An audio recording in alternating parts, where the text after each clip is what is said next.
Let's do gynaecology.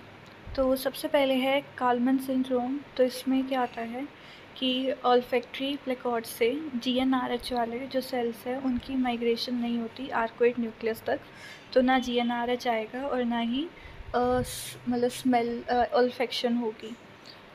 Then we have कि जो GnRH की रिलीज़ है वो पल्सेटाइल होती है। तो जो जब मतलब मेंसेस स्टार्ट होते हैं तो पहले 1 से 3 साल तक सिर्फ रात में ये पल्सेटाइल रिलीज़ होती है। एंड ये पल्सेटाइल रिलीज़ कौन करवाता है? तो दो तो हमारे गाबा और ग्लूटामेट है जो मेन इनहिबिटर स्टिमुलेटरी न्यूरोट्रांसमीटर है। उसके अलावा वी हैव किस प्लाटन, तो we can remember it by kiss pulse. तो पल्स से पल्सेटाइल रिलीज़।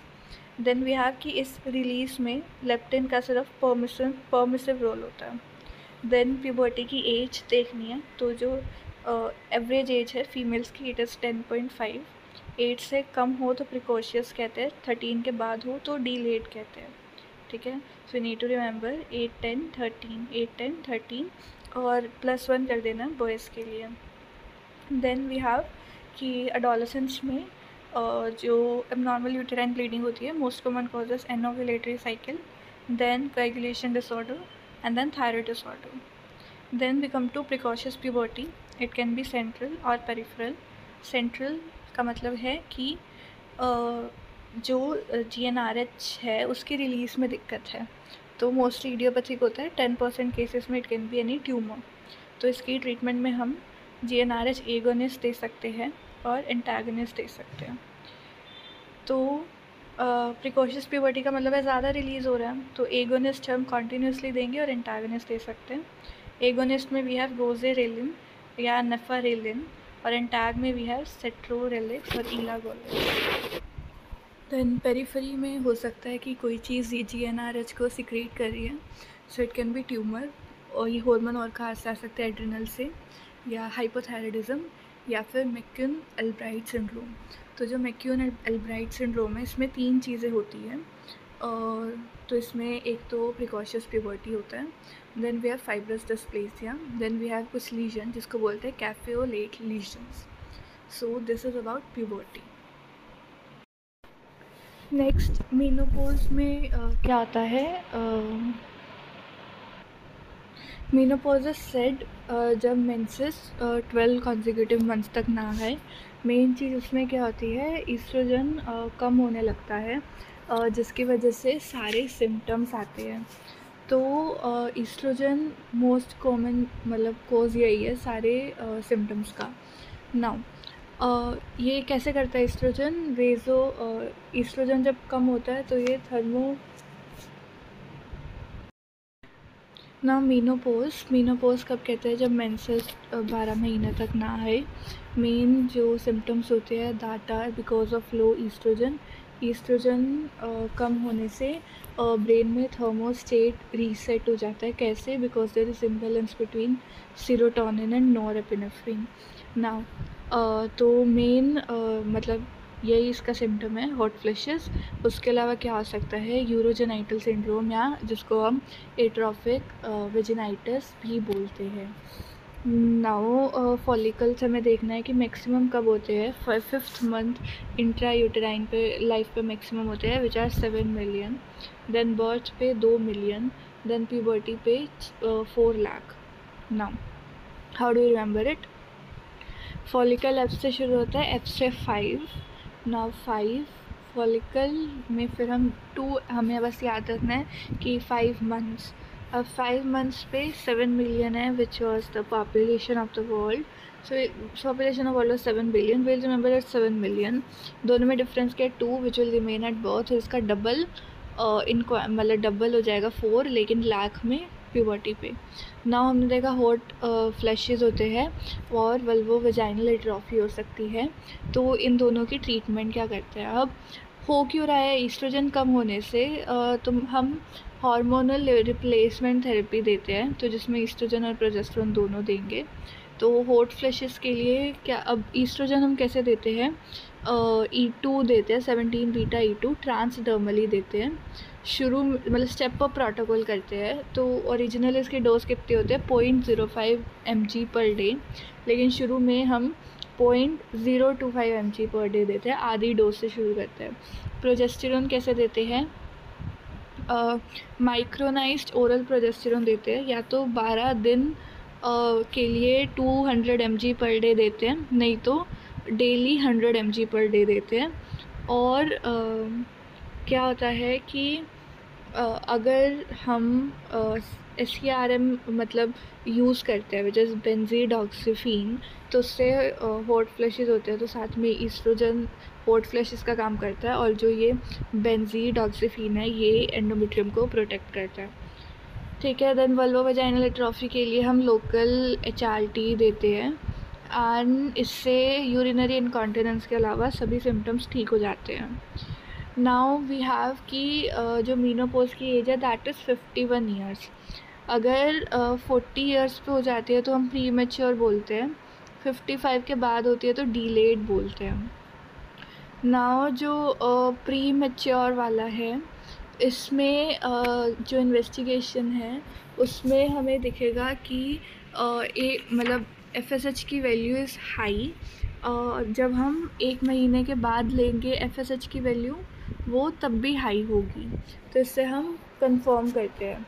देन क्या होता है कि सिम्टम्स सारे सेम होंगे, ट्रीटमेंट भी सेम होगी।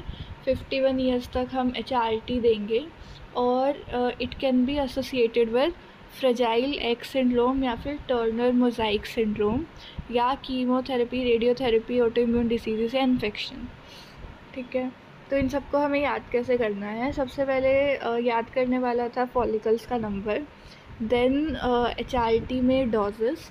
तो इसको हम कैसे याद करेंगे कि जो ईस्ट्रोजन हम दे रहे हैं, इट इज़, हम कौन सा दे रहे हैं? E2 दे रहे हैं। ठीक है। तो 1/20 डोज है। ठीक है। 2 से याद करेंगे, 1/20, तो 1/20 कितना होता है? 0.05। नाउ जो प्रोजेस्टेरॉन है, प्रोजेस्टेरॉन हमें बस याद करना है कि P फॉर परसेंटेज, और परसेंटेज कितनी होती है टोटल? 100, तो हम 100 देते हैं।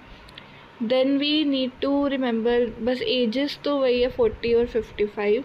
Now will come to primary and secondary amenorrhoea. Now इसका क्राइटेरिया क्या होता है?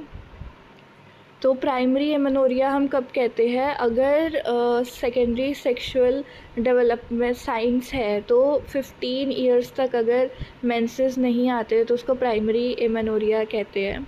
और अगर सेकेंडरी सेक्सुअल कैरेक्टरिस्टिक नहीं आए तो हम 13 ईयर्स ऑफ एज पे ही वैल्यूएशन शुरू कर देते हैं।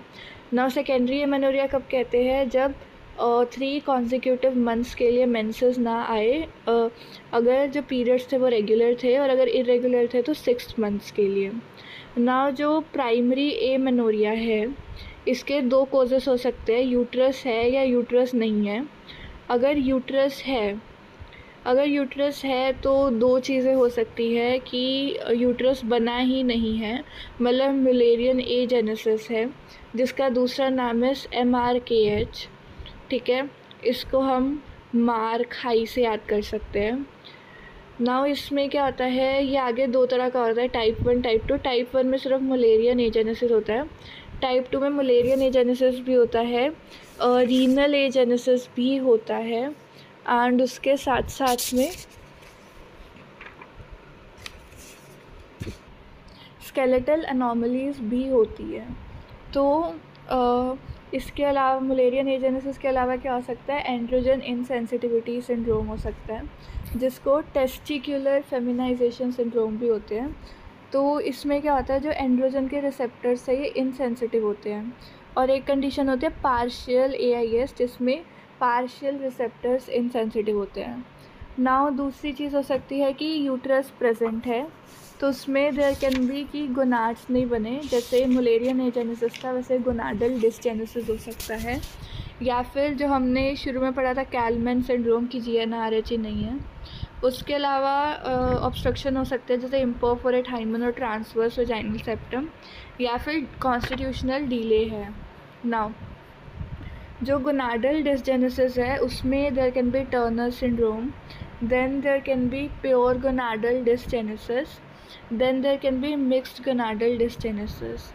प्योर में 2 चीज़ें होती है, अगर 46XX है तो हो सकता है कि ओवेरियन डेवलपमेंट का जीन एबनॉर्मल है। अगर 46XY है तो हो सकता है कि SRY जीन एबनॉर्मल है। नाउ जो फिर हम आते हैं कि जो हमारी सेकेंडरी एमेनोरिया होता है उसके हम असेसमेंट के लिए प्रोलैक्टिन और TSH और FSH के लेवल देखते हैं। तो इन तीनों में दिक्कत हो सकती है। अगर हाइपर प्रोलैक्टिनीमिया है तो हम कैबरगोलिन देते हैं 0.25 mg ट्वाइस अ वीक। ठीक है। नाउ अगर हो सकता है कि अगर थायराइड का दिक्कत है थायराइड की दवाई देंगे। अगर FSH में दिक्कत होती है तो 3 चीज़ें हो सकती है, या तो FSH बढ़ा हुआ है या नॉर्मल है या कम है। अगर FSH बढ़ा हुआ है मतलब ओवरी में दिक्कत है which is pre mature ovarian failure.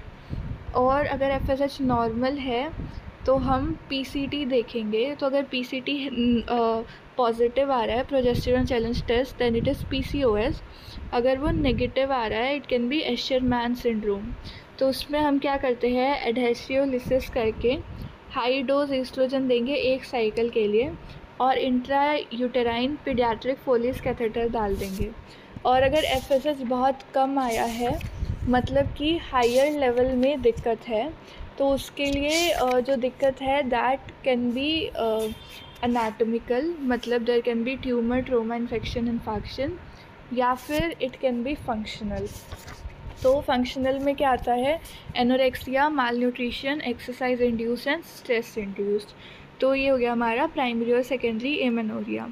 Next we come to PCOS। PCOS का दूसरा नाम है स्टीन लेवेंथल सिंड्रोम। ठीक है, इसको अब कैसे याद कर सकते हैं हम? PCOS मोस्टली टीन्स में पता चलता है तो उससे स्टीन याद करेंगे हम। एंड टीन्स को मोस्टली कौन सा कलर पसंद होता है? लेवेंडर। तो लेवेंथल सिंड्रोम। नाउ जो PCOS है मल्टी फैक्टोरियल डिसीज़ है, सिंड्रोम है। तो इसकी अभी तक 5 जेनेटिक लोकाई आइडेंटिफाई की जा चुकी है और जो 2 लोकाई है वो क्रोमोसोम नंबर 2 पे मिली है और जो 3rd लोकाई है वो क्रोमोसोम नंबर 9 पे मिली है। अब ये जो मतलब 5 जेनेटिक ट्रेट्स है वो क्या होते हैं इसमें? तो वो है कि जो 5 है सबसे पहले होता है डिफेक्ट इन एनर्जी। तो ये जो 5 जेनेटिक ट्रेट्स होते हैं ये क्या होता है? सबसे पहले तो इसको हम याद कर सकते हैं जो हमें पता है। एक हमें पता है ओबेसिटी, तो डिफेक्ट होता है एनर्जी रेगुलेशन पे। फिर डिफेक्ट होता है इंसुलिन के एक्शन पे। देन डिफेक्ट होता है स्टीरॉयडोजेनेसिस में क्योंकि एंड्रोजन का एक्सेस हो रहा है। देन डिफेक्ट होता है गोनाडोट्रोफिक एक्शन में एंड डिफेक्ट होता है फॉलिक्यूलोजेनेसिस में। तो दो जो लोकाई है मतलब जो हमें पता है कि 3 लोकाई है दैट इज़ एक तो है LH रिसेप्टर की, देन एक है SNP मतलब सिंगल न्यूक्लियोटाइड पॉलीमॉर्फिज्म इन थाडा, देन वी हैव DEND1। ठीक है, तो ये 3 हैं हमारी। देन इसमें होता क्या है PCOS में जो ओवरी है ये बहुत ज़्यादा एंड्रोजन प्रोड्यूस करती है। एंड्रोजन प्रोड्यूस होगा तो जो फॉलिक्यूलोजेनेसिस है वो उसमें जो फॉलिकल की ग्रोथ है दैट विल बी अरेस्टेड। तो कोई भी डोमिनेंट फॉलिकल नहीं बनेगा तो ओव्यूलेशन नहीं होगी। और जो ओव्यूलेशन नहीं होगी ये एक पहली चीज़ हो रही है। फिर जो एंड्रोजन्स है ये पेरिफेरी में जाकर डिसलिपिडीमिया करेंगे जिससे ओबेसिटी होगी एंड इंसुलिन रेजिस्टेंस भी करेंगे। और इनमें क्या आता है जो LH है परसिस्टेंटली हाई है क्योंकि ओव्यूलेशन हो नहीं रही है और वो ओव्यूलेशन करवाना चाहते हैं। तो ये क्या आता है मतलब 3 और क्या होगा इसमें ये बेसिक चीज़ें हैं जो PCOS में हो रही है।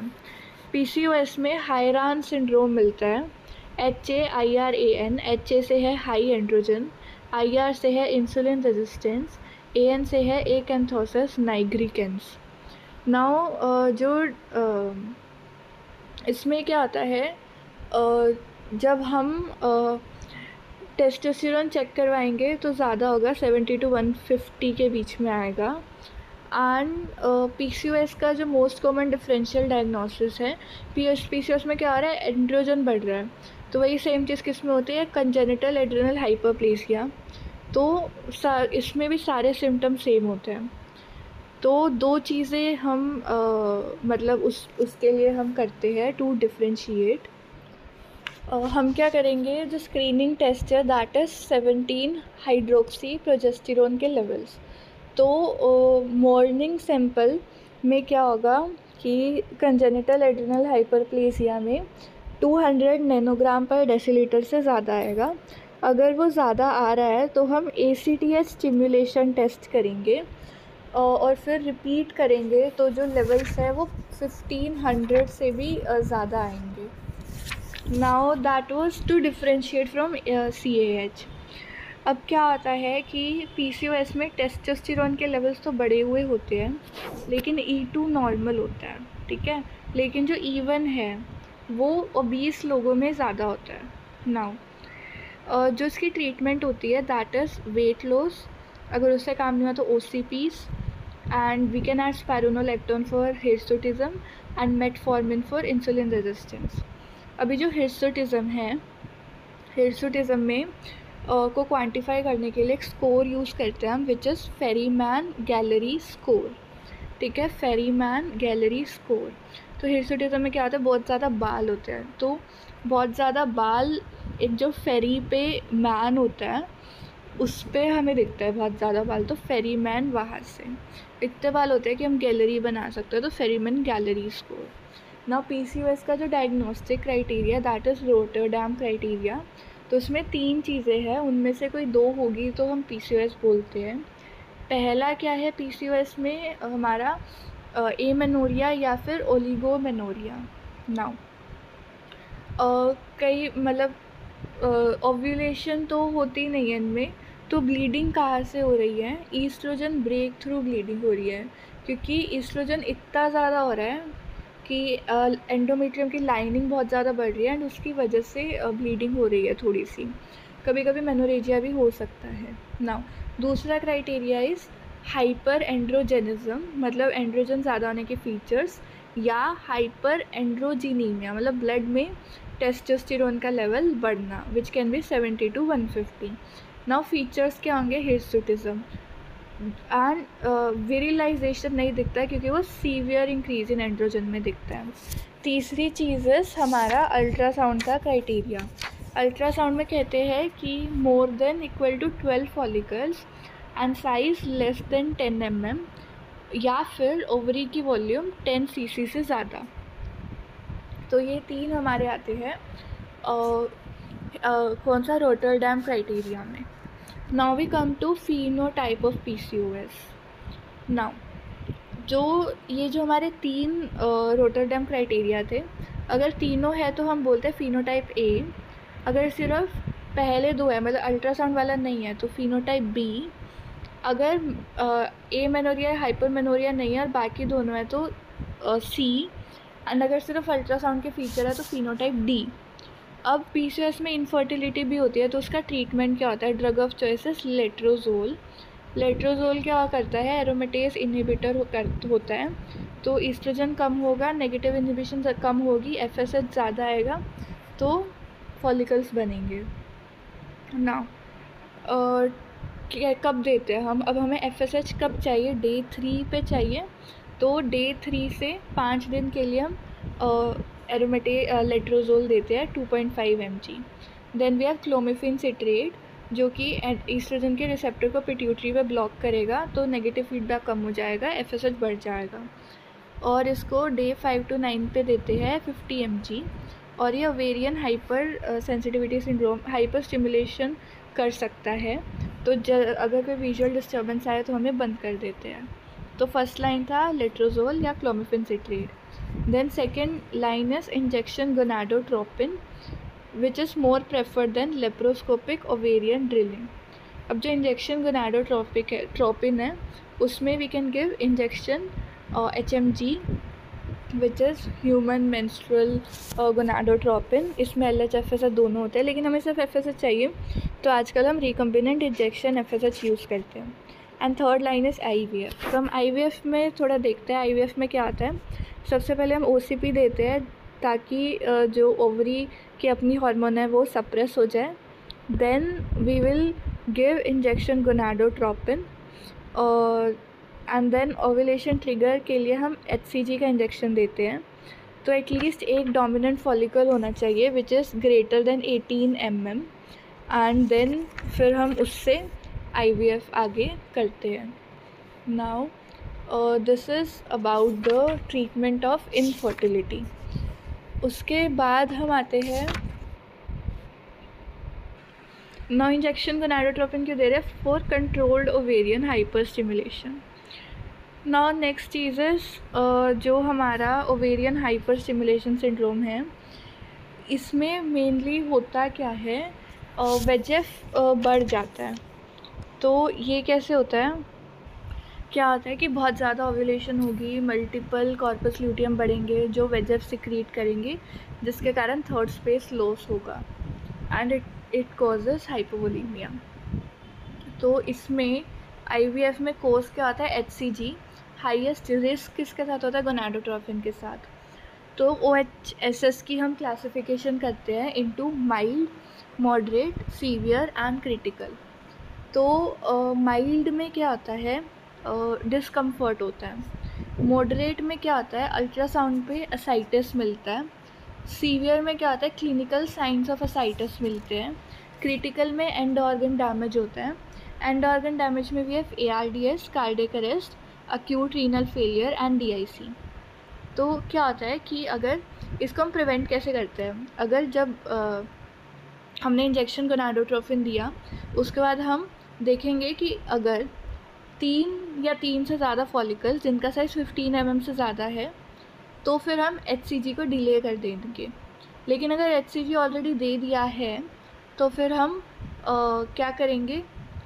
एंटागनिस्ट दे सकते हैं, और या फिर मतलब नहीं, हम क्या कर सकते हैं कि अगर ऑलरेडी दे दिया तो हम डोपामिन एगोनिस्ट देंगे जो VEGF को इनहिबिट करेगा, या फिर अगर हमने नहीं दिया है तो या तो हम एंटागनिस्ट देंगे इसका, या फिर इसको रिप्लेस कर देंगे। So that is about OHSS। Next we come to fibroid. तो फाइब्रॉइड में मतलब होता क्या है? फाइब्रॉइड में ईस्ट्रोजन के रिसेप्टर बढ़ जाते हैं, प्रोजेस्टेरॉन के रिसेप्टर बढ़ जाते हैं, एरोमेटेज के रिसेप्टर बढ़ जाते हैं, एंजियोजेनेसिस होता है, फाइब्रोसिस होता है और म्यूटेशन होती है। नाउ मेन फीचर क्या आता है फाइब्रॉइड में? There is heavy menstrual bleeding, pain, pressure, dysmenorrhoea, infertility. Now will see MTP। तो 24 वीक्स तक करते हैं, कॉन्ट्रासेप्शन फेलियर में 20 वीक्स तक। 20 वीक्स तक एक रजिस्टर्ड मेडिकल प्रैक्टिशनर चाहिए, जिसमें 3 कैटेगरीज होती है। एक तो या तो डिग्री या डिप्लोमा होना चाहिए ऑब्स्टाइनी में, या 6 मंथ्स की इंटर्नशिप होनी चाहिए, या फिर assisted in 25 procedures out of which 5 have been done individually. And 20 से 24 वीक्स में 2 RMPs चाहिए। तो फर्स्ट ट्राइमेस्टर मेथड्स में we have medical and surgical. तो मेडिकल मेथड्स में वी हैव 7 वीक्स तक हम ये वाला कर सकते हैं। तो इसमें डे 1 पे मिफेप्रिस्टोन देते हैं 200 mg ओरल, और डे 3 पे मीज़ोप्रोस्टोल देते हैं विच इज़ 400 माइक्रोग्राम। तो इसको सबलिंगुअल, वेजाइनल, ओरल, बक्कल कैसे भी दे सकते हैं, मोस्ट कॉमन इज वेजाइनल। और abortion will be completed within 4 to 6 hours after taking misoprostol. And अगर मीज़ोप्रोस्टोल मतलब इसके बाद अबॉर्शन नहीं होता तो हम प्रेगनेंसी कंटिन्यू नहीं कर सकते, क्योंकि ये टेराटोजेनिक होती है and it can cause Moebius syndrome. Then day 15 पे फॉलोअप। मेडिकल मैनेजमेंट कॉन्ट्राइंडिकेटेड होती है एलर्जी में, एक्टोपिक में, और कोई भी सिस्टमिक डिसीज़ में। ठीक है, तो ये हो गया 7 वीक्स तक। तो जो MTP एक्ट है वो सिर्फ 7 वीक्स तक ही बोलता है। जो हमारा DGHS है उसने 7 to 9 वीक्स तक भी अप्रूव किया है ये MTP, लेकिन it should be in patient. Mife की डोज विल बी 200 mg, लेकिन मीज़ो की dose will be double 800 microgram. तो ये था फर्स्ट ट्राइमेस्टर में। या 7 वीक्स तक। Then we are second trimester में क्या करते हैं, हम मीज़ोप्रोस्टोल ही देते हैं 400 माइक्रोग्राम। एंड उसके अलावा हम मतलब ये जो है PGE1 एनालॉग है, हम E2 भी दे सकते हैं, F2 अल्फ़ा भी दे सकते हैं, पर वजाइनली देते हैं। उसके अलावा वी कैन गिव एक्स्ट्रा एमनियो, मतलब नॉर्मल प्रैक्टिस में हम सिर्फ मीज़ो ही देते हैं, लेकिन हम क्या क्या दे सकते हैं, extra amniotic ethacridine, intra amniotic hyper osmolar saline या ऑक्सीटोसिन। ऑक्सीटोसिन के बिफोर टर्म रिसेप्टर्स बहुत कम होते हैं, इसीलिए बहुत ज़्यादा डोज देनी पड़ती है, तो ये इतना प्रेफर्ड नहीं है। सर्जिकल में पहले 12 हफ्ते तक, मतलब फर्स्ट ट्राइमेस्टर में we do suction evacuation, second trimester में we do dilation evacuation. Suction evacuation में हम क्या करते हैं, हम सबसे पहले क्या करेंगे, स्टेप्स क्या आते हैं, ब्लैडर एम्प्टी करवाएंगे, लिथोटमी पोजीशन में लेटाएंगे, PV एग्ज़ाम करके यूट्रस की साइज़ और डायरेक्शन को कंफर्म करेंगे। It should be anteverted and anteflexed. Then हम क्लीनिंग एंड ड्रेपिंग करेंगे, फिर सिम स्केपुला और एंटीरियर वेजाइनल वॉल रिट्रैक्टर लगाएंगे, या फिर मतलब वॉल्सलम जो होता है एंटीरियर लिप के लिए। देन हम पैरा सर्वाइकल ब्लॉक देते हैं, या तो 2 और 10 पे, या फिर 4 और 8 पे। 3 और 9 पे कभी नहीं देते, क्योंकि descending cervical branch of uterine artery वहाँ से जाती है। Then we will dilate the cervix by Hegar's dilator. Then dilate करने के बाद अगर परफोरेशन हो जाती है तो we'll wait and watch and monitor vital.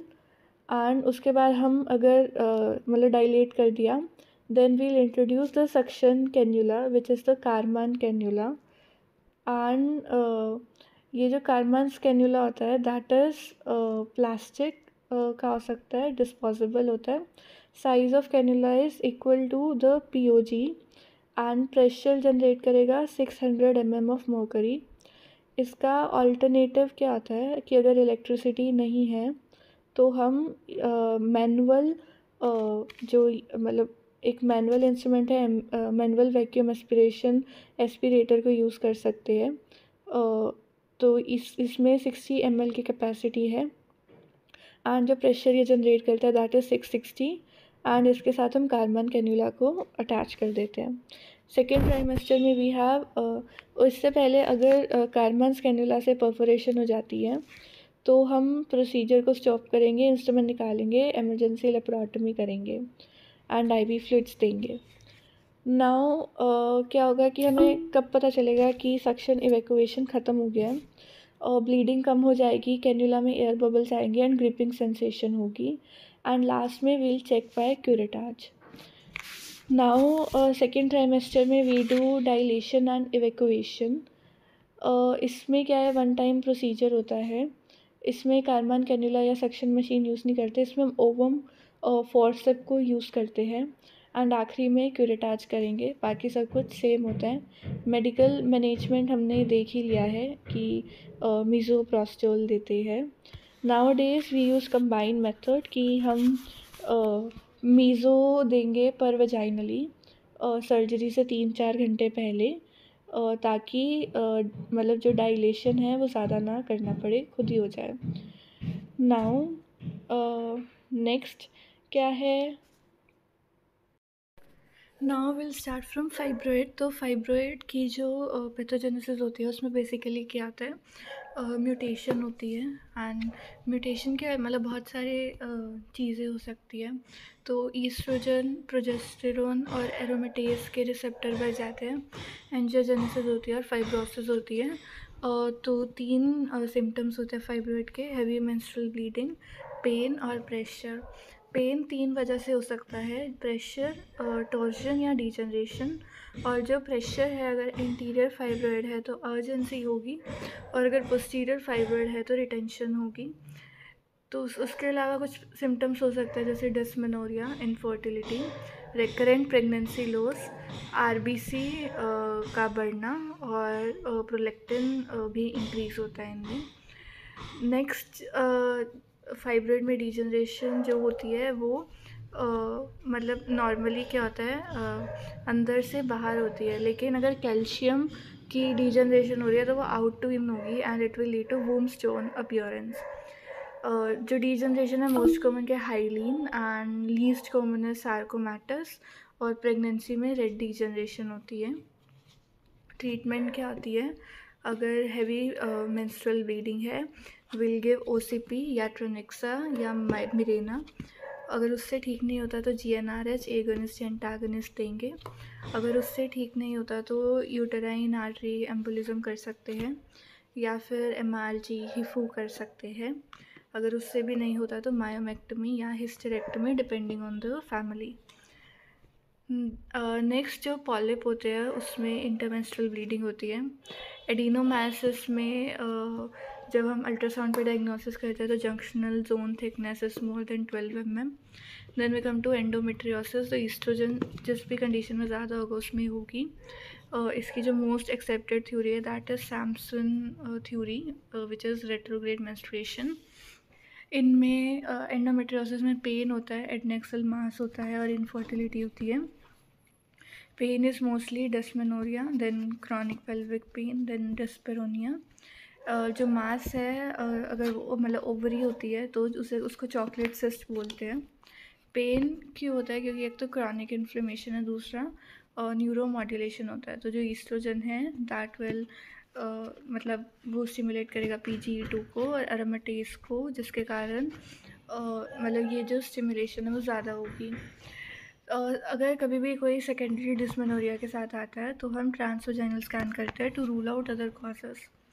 तो इनमें हमें क्या दिख सकता है TVS पे, यूट्रोसेक्रल लिगामेंट पे और टेंडर नोड्यूल्स। अगर रेक्टोसिग्मोइड एंडोमेट्रियोसिस है तो मशरूम कैप्साइन। फिर कंफर्म करने के लिए और स्टेजिंग के लिए हम लेप्रोस्कोपी करते हैं। तो उसमें 4 स्टेज आते हैं, मिनिमल, माइल्ड, मॉडरेट, सीवियर।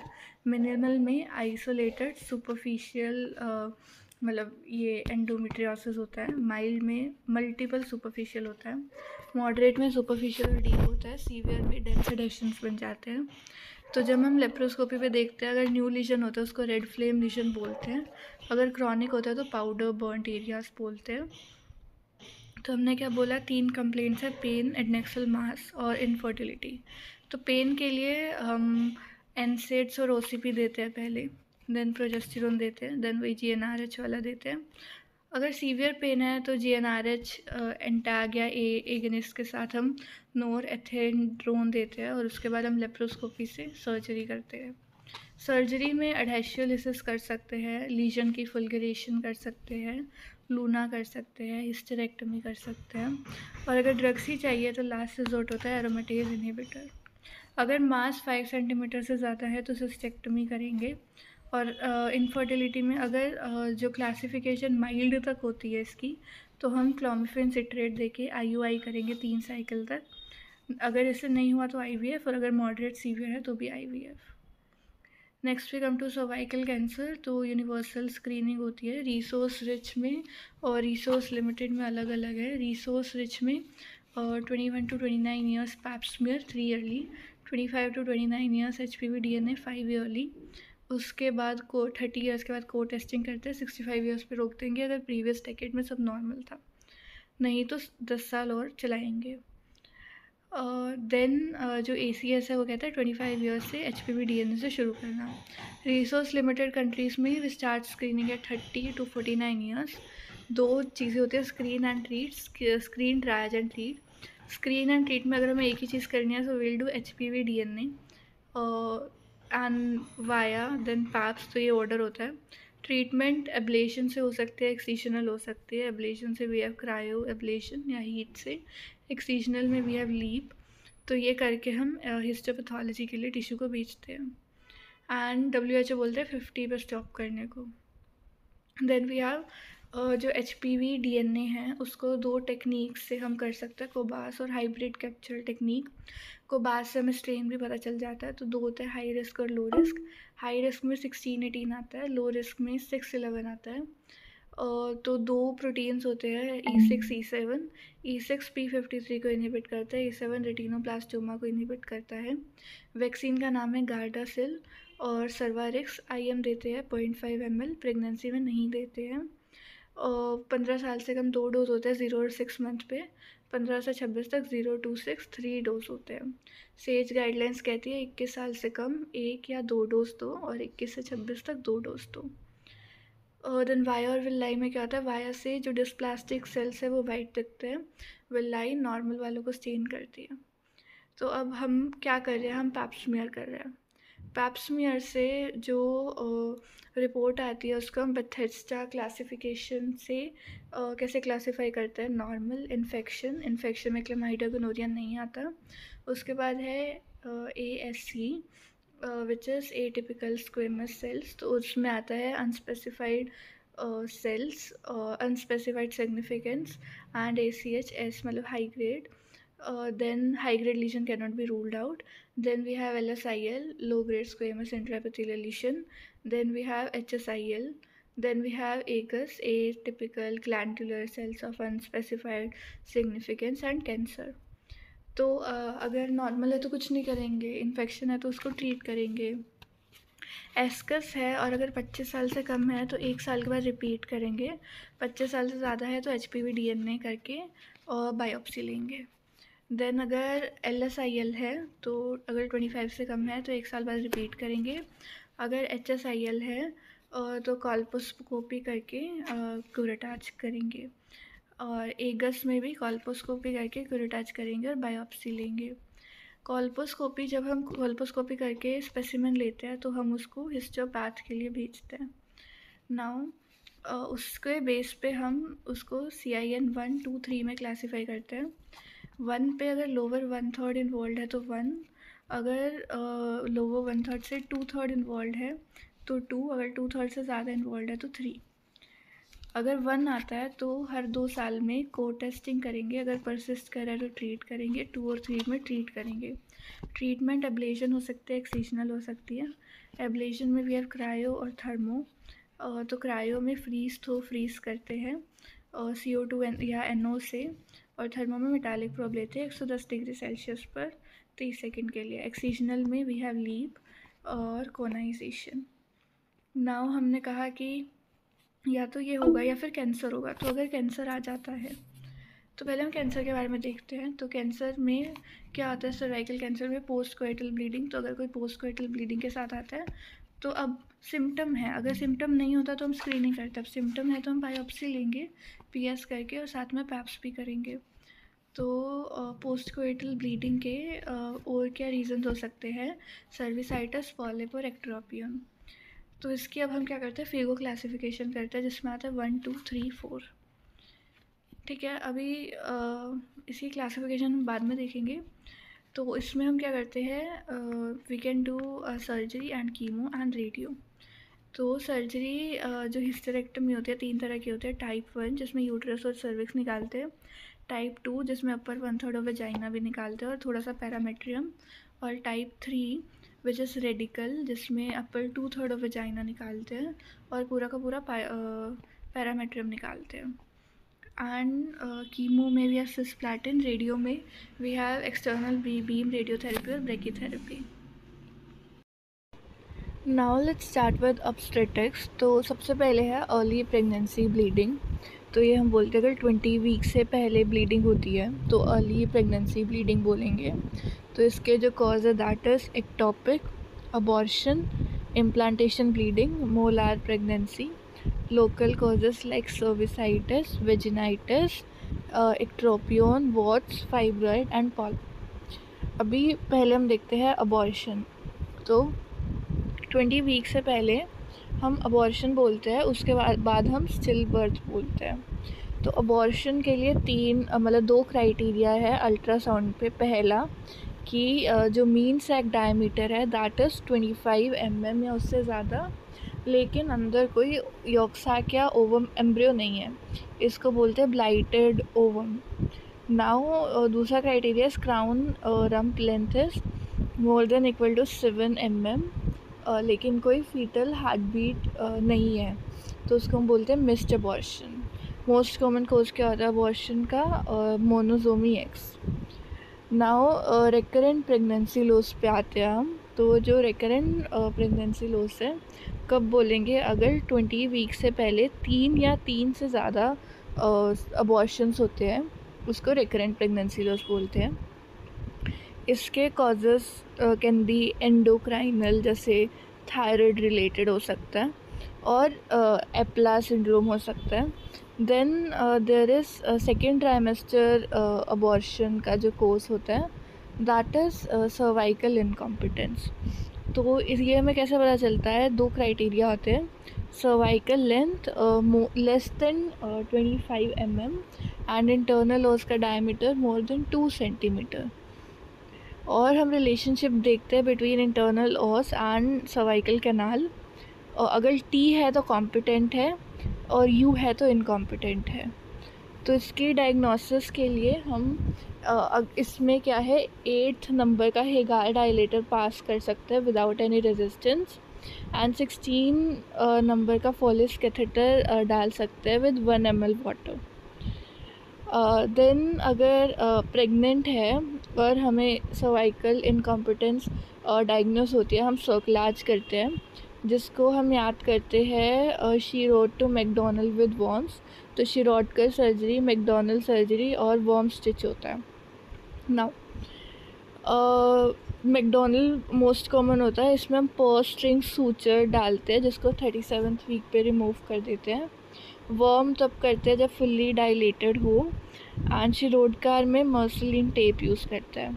अगर नॉन प्रेग्नेंट है तो लेप्रोस्कोपिक सर्जरी कर सकते हैं और vaginal last and last surgery कर सकते हैं।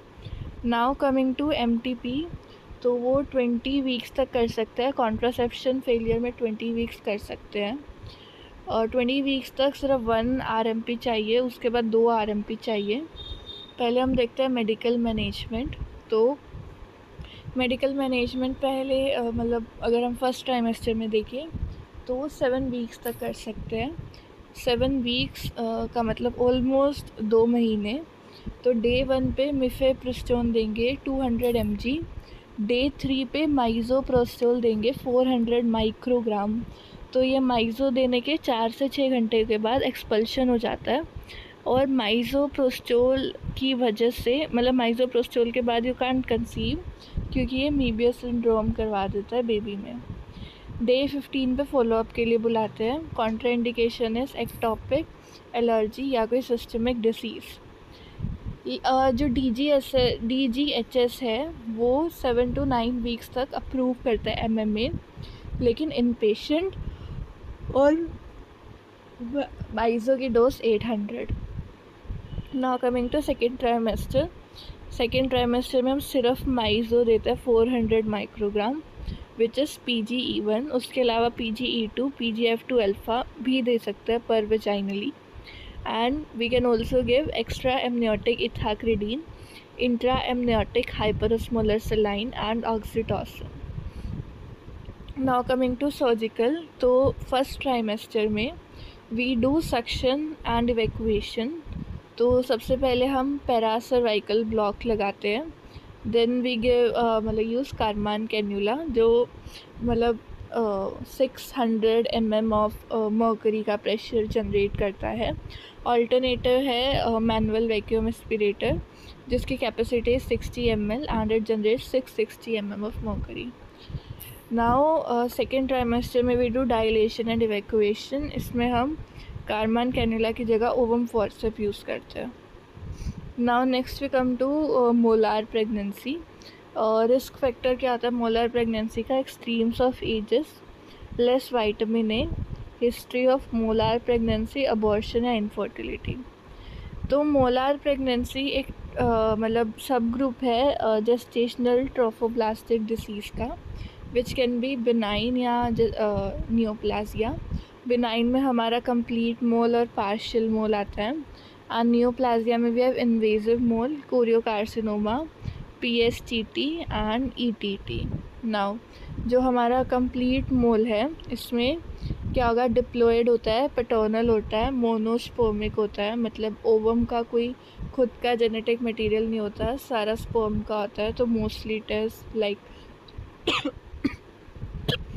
46XX और जिसमें कंप्लीट हाइड्रोपिक चेंज होता है, ए वेस्कुलर विलाई होती है और कोई अब ए वेस्कुलर है तो फीटल टिश्यू नहीं होता। P57 स्टेनिंग इसमें नहीं होती और इसमें जो ब्लीडिंग होती है that is the prune juice bleeding.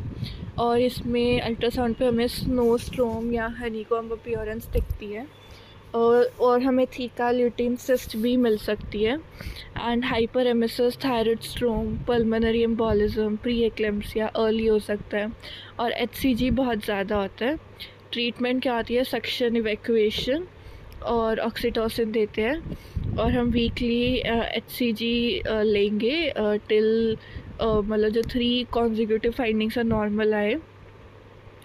तो एक बार नॉर्मल आ जाएगी फिर पार्शियल में 1 महीने के लिए मतलब मंथ में एक बार सर्वेलेंस दोबारा चेक करेंगे एंड अगर कंप्लीट मोल था तो 6 मंथ्स के लिए मंथली चेक करते हैं और साथ में हम OCPs देते हैं ताकि कंसीव ना हो एंड हाई रिस्क में हम मेथोट्रेक्सेट की प्रोफाइलैक्सिस देते हैं। So that is about treatment of molar pregnancy. Now coming to RH positive cases. तो अगर फादर RH पॉजिटिव है तो ये जानने के लिए कि वो होमोजाइगस है या हेट्रोजाइगस है we do cell free DNA testing, लेकिन वो कॉस्टली होती है तो हम नहीं करते।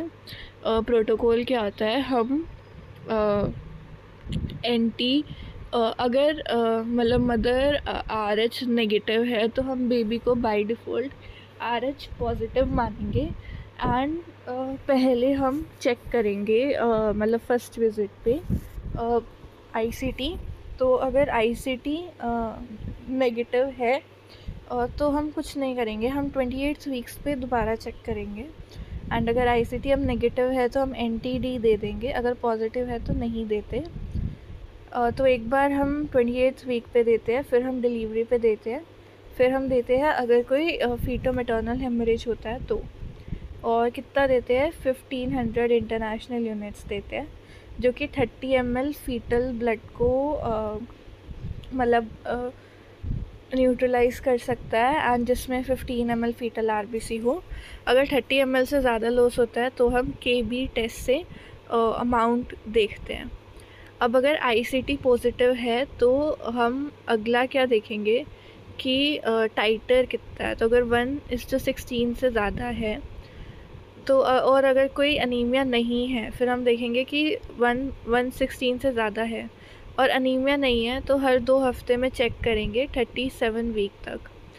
अगर अनीमिया है तो PSV देखेंगे, अगर PSV 1.5 से ज़्यादा है और POG 35 वीक से ज़्यादा है तो डिलीवर कर देंगे, नहीं तो वीकली मतलब पहले कोर्डोसेंटेसिस करेंगे और वीकली करेंगे, नहीं तो मतलब अगर हमारा नॉर्मल आता है तो ठीक है, लेकिन अगर नहीं आता तो हम इंट्रायूटेराइन ब्लड ट्रांसफ्यूजन करेंगे। उसके बाद हम क्या चेक करेंगे, अगर अनीमिया है तो हम देखेंगे हाइड्रॉप्स तो नहीं है। तो अगर हीमाटोक्रिट 15% से कम है और हीमोग्लोबिन 8 से कम है और अल्ट्रासाउंड पे इनमें से कोई 2 या 2 से ज़्यादा फीचर्स है उसको हम हाइड्रॉप्स बोलते हैं, जिसमें आता है pleural effusion, pericardial effusion, ascites और Buddha sign. So that is about RH positive pregnancy. Now we have ectopic pregnancy. तो एक्टोपिक प्रेगनेंसी की मोस्ट कॉमन साइट है फेलोपियन ट्यूब और उसमें इस्थमस। तो अगर एक्टोपिक है तो उसका आउटकम क्या होगा, या तो अबॉर्शन होगा या रप्चर होगा। तो हम इसको याद करेंगे IAI, मतलब जो इस्थमस, एम्पुला और इंटरस्टिशियल हो सकता है। तो जो रप्चर होता है वो किस वीक में होता है, 6, 8 और 10th वीक में।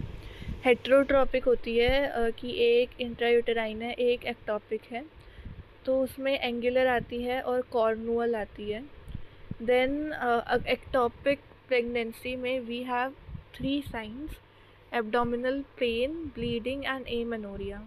नॉन रप्चर्ड में लोकलाइज पेन होगा ड्यू टू स्ट्रेचिंग, रप्चर्ड में जनरलाइज पेन होगा due to peritonitis which goes to shoulder tip, और जो ब्लीडिंग है that is due to decidua vera and amenorrhoea होता है।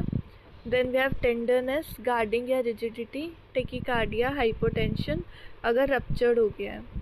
और मतलब हम डायग्नोसिस कैसे करते हैं, यूट्रस का size will be less than POG, और टेंडरनेस होगी, एडनेक्सल मास होगा, और UPT पॉजिटिव होगा।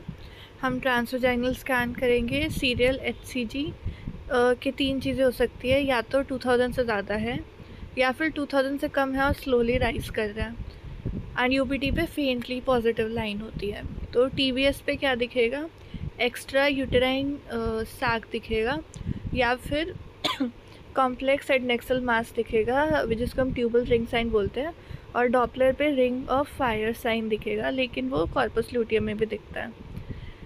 तो अब हमें करना क्या है, अगर कोई रप्चर्ड एक्टोपिक के साथ आए हैं तो अनस्टेबल है तो रिससिटेट करेंगे, पेरिटोनाइटिस है तो लेप्रोटमी करेंगे, एल्स फास्ट सोनोग्राफी टेक्निक है ट्रोमा में, तो उसमें अगर हमें इंट्रा एब्डोमिनल ब्लड दिख रहा है तो लेप्रोटमी करेंगे।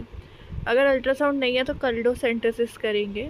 अगर कल्डोसेंटेसिस का ब्लड क्लॉट नहीं कर रहा है तो वो हीमोपेरिटोनियम ही है। अगर क्लॉट कर रहा है मतलब पेल्विक वेसल से सैंपल लिया गया है। DD क्या होता है इसका, अबॉर्शन, क्योंकि उसमें भी UPT पॉजिटिव एमेनोरिया होगा, पेन और ब्लीडिंग हो सकती है। देन वी हैव PID, लेकिन UPT पॉजिटिव नहीं होगा। Acute appendicitis, same UPT positive नहीं होगा। Haemorrhagic ovarian cyst, torsion, round ligament pain, fibroid degeneration.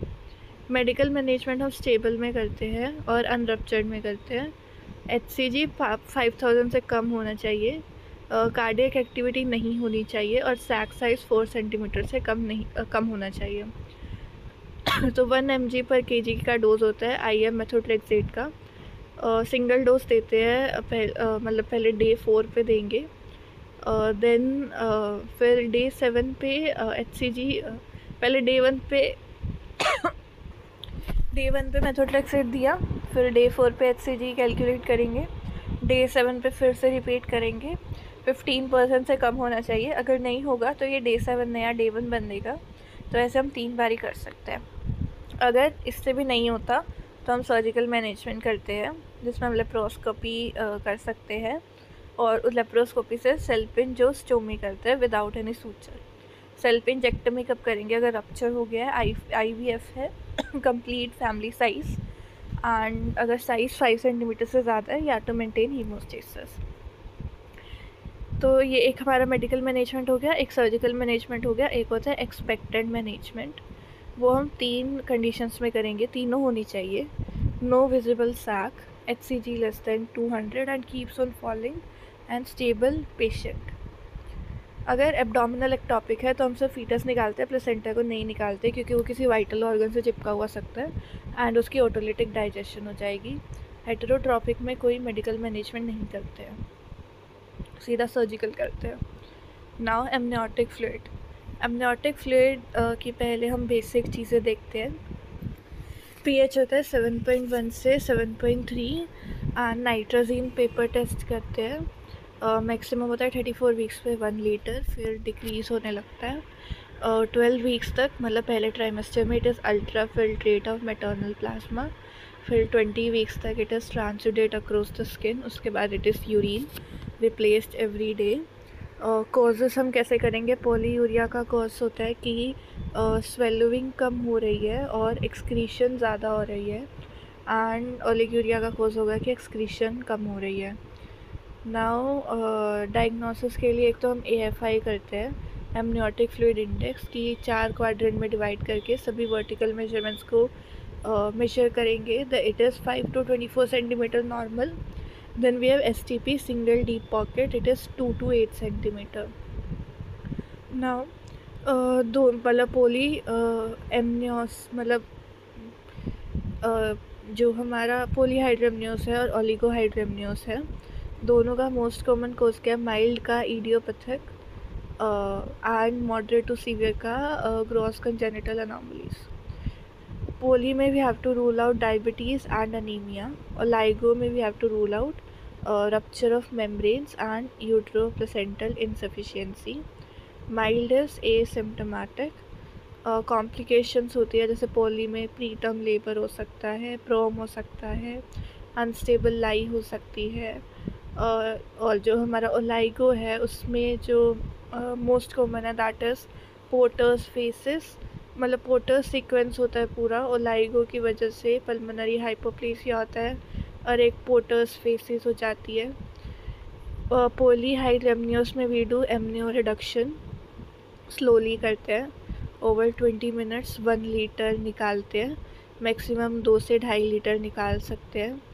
और साथ में डेक्सामेथासोन देते हैं आईवी, 4 डोजेस देते हैं हर 12 घंटे, मतलब डोजेस पे बीच में 12 घंटे का गैप होना चाहिए। Now based on the period of gestation आगे मैनेजमेंट करते हैं। 34 या उससे ज़्यादा है तो डिलीवरी करेंगे, एमनियो रिडक्शन करके ऑक्सीटोसिन देंगे। 34 से कम है तो एमनियो रिडक्शन दोबारा करेंगे। 32 से कम है तो इंडोमिथासिन देंगे, मतलब एमनियो रिडक्शन के साथ। अगर स्पॉन्टेनियस लेबर हो रहा है तो कंट्रोल्ड रप्चर ऑफ मेम्ब्रेन करके करेंगे by making small holes in membrane. Now मतलब इनमें क्या होता है कि fundal height does not correspond to POG, तो कॉरस्पॉन्ड कब करने लगती है? After 24 weeks. और IUGR हम कब बोलेंगे, कब मतलब कि जो फंडल हाइट और पीओजी में अगर 4 सेंटीमीटर या उससे ज़्यादा का डिफरेंस है तो बोलते हैं कि IUGR है। IUGR में अल्ट्रासाउंड में हम कैसे देखते हैं, जो हमारा एक्सपेक्टेड वेट है और एब्डोमिनल सर्कमफेरेंस है अगर वो 10th परसेंटाइल से कम है। और सीवियर कब बोलेंगे, जब 3rd परसेंटाइल से कम है।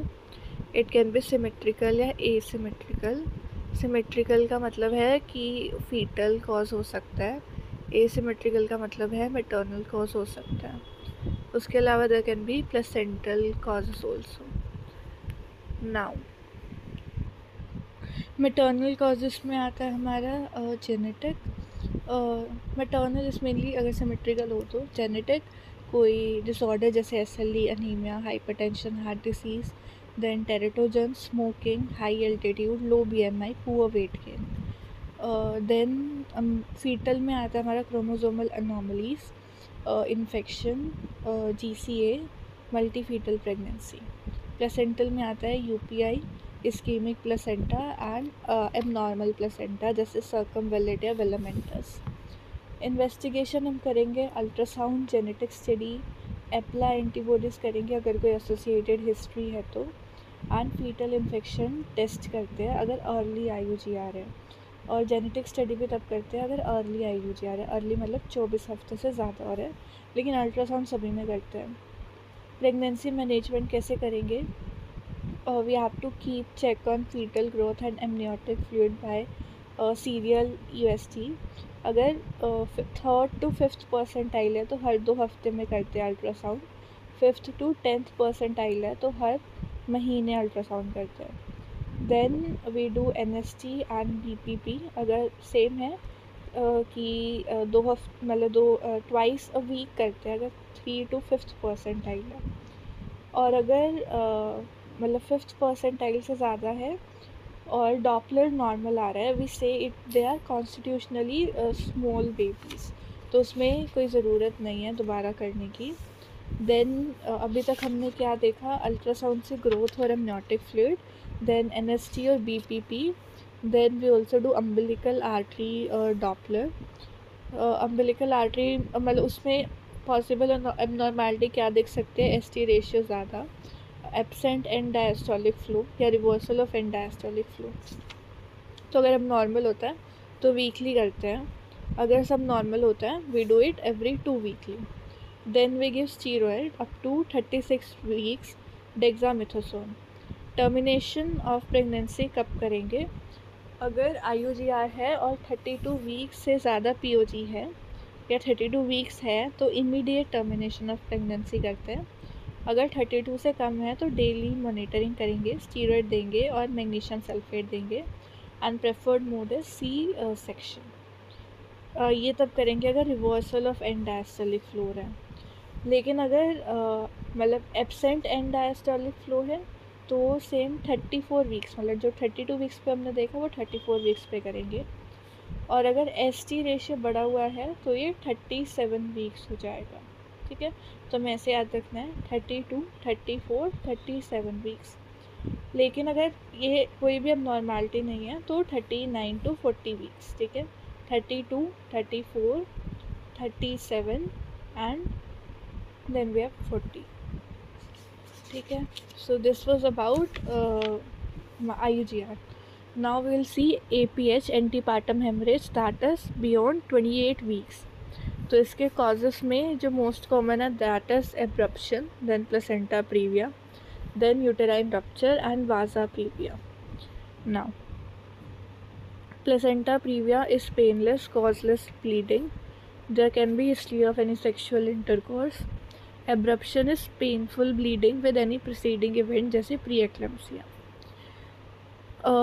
पहले हम एब्रप्शन का देखते हैं. तो एब्रप्शन में बेसिकली मैकेनिज़्म क्या होता है कि डेसिडुआ बेसालिस जो है it releases tissue thromboplastin which is uterotonic. It will initiate DIC, then it will increase matrix metalloproteinase and ये functional progesterone withdrawal कराता है, जिसकी वजह से कॉन्ट्रैक्शन होगा, ब्लीडिंग होगा, पेन होगा, तो रेट्रोप्लेसेंटल फ्लोट बन जाता है. तो जब हम इसको अल्ट्रासाउंड पे दिखेंगे it will shimmer with maternal movement, जिसको बोलते हैं जेलो साइन. ओल्ड क्लासिफिकेशन थी revealed, concealed and mixed. New is type 0, 1, 2, 3. तो इसमें क्या आता है इस क्लासिफिकेशन में, 0 का मतलब है रेट्रोस्पेक्टिव डायग्नोसिस की डिलीवरी के बाद दिखा. टाइप 1 में ब्लीडिंग है, पेन है, लेकिन FHR नॉर्मल है. टाइप 2 में फीटल डिस्ट्रेस है. टाइप 3 में शोक है, और DIC हो भी सकता, नहीं भी हो सकता. और इमरजेंसी में हम C सेक्शन करते हैं. अगर 34 वीक्स से ज़्यादा है और स्टेबल है तो वेजाइनल डिलीवरी कर सकते हैं. 34 से कम है तो मॉनिटर करेंगे और स्टीरॉयड देंगे. एंड जो यूट्रस देखेंगे हम बाद में, दैट वुड बी डिस्कलर्ड, जिसको कोविलियर यूट्रस बोलते हैं. तो मतलब अगर ब्लीडिंग हो रही है, how do we differentiate between abruption and show? It is by artificial rupture of membrane. Now maternal और फीटल ब्लड को डिफ्रेंशिएट कैसे करते हैं? एल्कली डीनेचरेशन टेस्ट से. तो अगर एंटीपार्टम हेमरेज है तो पहले हम ट्रांस एब्डोमिनल स्कैन करेंगे to rule out placenta praevia, और अगर वो नहीं है तो ट्रांस वजाइनल स्कैन करते हैं. अभी हम प्लेसेंटा प्रीविया पे आते हैं. तो इसमें क्या है कि इसकी दो मतलब जो न्यू क्लासिफिकेशन है divided into placenta previa and low lying placenta. Low lying placenta होता है with in 2 centimetre of internal ores. और मतलब अगर हमें लो लाइंग प्लेसेंटा दिखता है तो हम 32 और 36 वीक्स पे स्कैन करते हैं टू चेक फॉर माइग्रेशन, और अगर नहीं होती तो 37 वीक्स पे टर्मिनेशन ऑफ प्रेगनेंसी करते हैं. ना इसकी एक ओल्ड क्लासिफिकेशन भी थी जिसमें 4 ग्रेड थे, grade 1, grade 2, grade 3, grade 4. Grade 1 was minor, 2 was marginal, then it was partial, then it was complete. ठीक है, it is minor, marginal, partial, complete. Now जो मैनेजमेंट है, एक तो टर्मिनेशन ऑफ प्रेगनेंसी हम करेंगे अगर हीमोडायनामिकली अनस्टेबल है, फीटल डिस्ट्रेस है, 37 वीक से ज़्यादा है, और इंट्रायूटेराइन डेथ हो गई. नहीं तो कंजर्वेटिव ट्रीटमेंट करते हैं. उसमें आता है rest, monitor, dexamethasone, MgSO4 32 week से कम. अगर माइल्ड कंट्रैक्शन है तो टोकोलिटिक्स देंगे. So this is about the management. तो ये हमारा हो गया एब्रप्शन और placenta praevia. Then we have a term placenta accreta spectrum. इसमें क्या होता है, प्लेसेंटा के नीचे डेसिडुआ नहीं होती, तो placenta is attached to myometrium. तो इट कैन बी एक्रीटा. पहले तो इसका risk factor are same as placenta praevia. तो प्लेसेंटा प्रीविया के रिस्क फैक्टर क्या थे? Previous history, multi fetal pregnancy, previous history of C section, and increased age, increased parity, smoking, any anomalies, Mullerian anomalies, history of MTP या any uterine surgery. तो एक्रीटा क्या होता है कि placenta is attach to myometrium. Increta क्या होता है, it invades into myometrium. Percreta क्या होता है कि थ्रू एंड थ्रू चला जाता है ये, तो सिरोजल सरफेस के ऊपर दिखता है। नाउ अगर हम HP करेंगे तो हमें जो निटाबुक मेम्ब्रेन है वो एब्सेंट मिलेगी, which is normally present between trophoblast and decidua. It is a layer of फाइब्रिनॉइड degeneration, तो ये नहीं होगी। अल्ट्रासाउंड और डॉपलर इन्वेस्टिगेशन ऑफ चॉइस होता है, तो उसमें हमें प्लेसेंटा में लेक्यूनास मिलेंगे, तो ऐसा लगेगा कि मोथ ईटन प्लेसेंटा है। प्लेसेंटा के पीछे मायोमेट्रियम की थिनिंग दिखेगी and there will be abnormal vessels from placenta to myometrium. Now इसमें हम क्लासिकल सी सेक्शन करते हैं और hysterectomy is the treatment of choice. So that is about placenta accreta spectrum.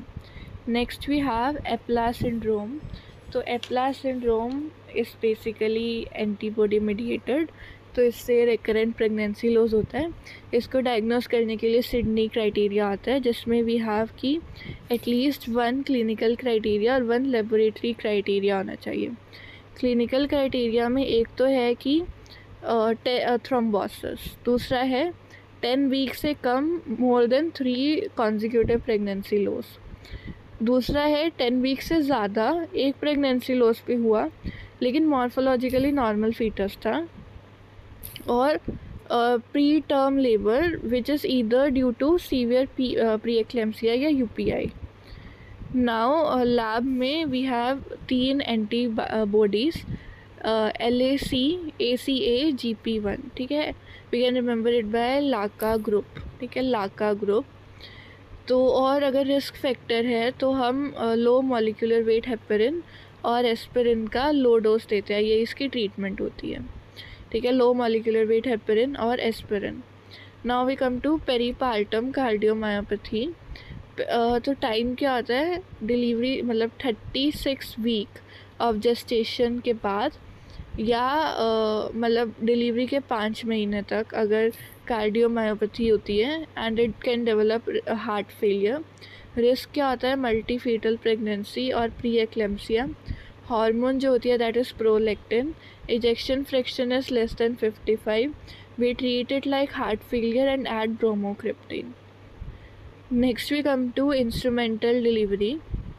तो इसमें we have forceps and vacuum. Main aim क्या आता है, to cut down the second stage of labour, cut short. Prerequisite is by forceps, fully dilated, no obstruction, ruptured membrane, contraction adequate, engaged head, empty bladder, episiotomy and presentation should be favorable. कब देते हैं, जब sagittal suture AP में आ जाए।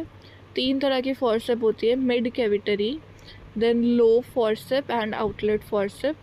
Outlet में we use Wrigley forcep. उसके parts क्या आते हैं, नीचे से ऊपर तक handle, finger guide, lock, then we have shanks, then heel, then blades. Blade में we have cephalic curve and pelvic curve. Next we come to vacuum. So it generates 600 mm of mercury का pressure। 3 attempts करते हैं and that's all. Now किस presentation में कोई mechanism of labor नहीं होता। Transverse bro और फेस में मेंटो पोस्टीरियर। एक्सटर्नल सेफेलिक वर्जन करते वक्त हम टोकोलिटिक देते हैं, सबक्यूटेनियस टर्ब्यूटालिन। देन वी हैव कि अगर ब्रीच है, मोस्ट कॉमन पोजीशन क्या आती है, लेफ्ट सेक्रो एंटीरियर। 3 मैन्यूवर्स याद करने हैं। एक्सटेंडेड लेग्स में पिनार्ड, एक्सटेंडेड आर्म्स में लवसेट, आफ्टर कमिंग हेड में Burns Marshall. Then we have preterm labor and prom.